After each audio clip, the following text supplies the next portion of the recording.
The oceans cover 4/5 of the Earth's surface.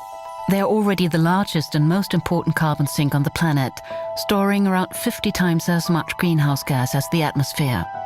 To date, they and their highly complex ecosystems have not been fully explored. Some climate scientists are now proposing that global warming could be halted by means of geoengineering interventions in the oceans.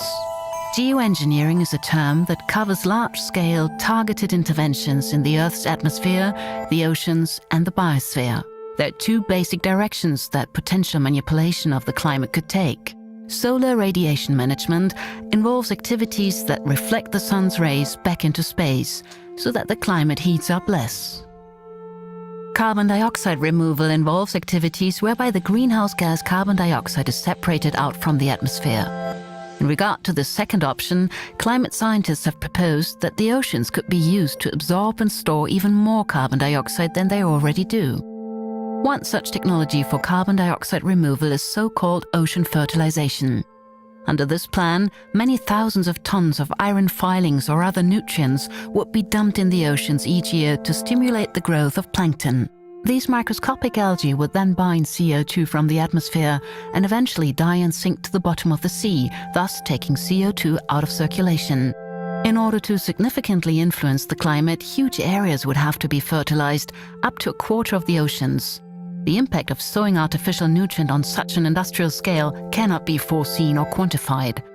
That is because the plankton do not simply sink to the bottom of the sea, but are also ingested by other marine animals, and so the CO2 ends up in the atmosphere again via the food chain.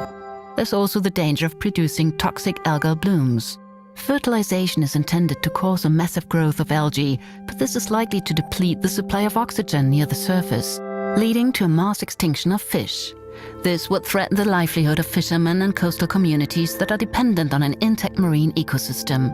Another proposal for harnessing the oceans to control global warming is solar radiation management. Because the surface of the oceans is dark, it reflects much less sunlight than, for example, snow and ice.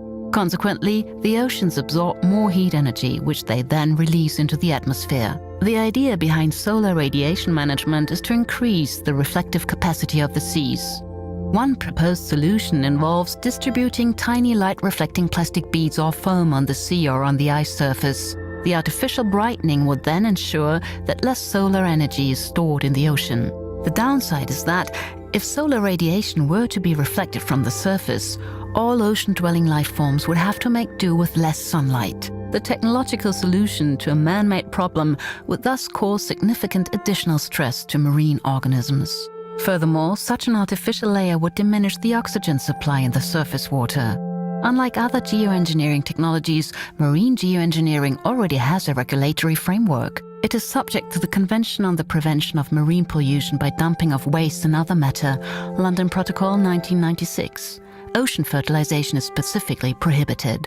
Despite the above regulations, new experiments continue to be announced and partially implemented, for example under the guise of expanding local fish stocks for commercial purposes. The oceans are indispensable to life on this planet. They provide oxygen, regulate the climate, and are a source of food and income for millions of people. They are not a place for dumping carbon dioxide and other man-made waste, but rather a complex ecosystem that we have the duty to protect.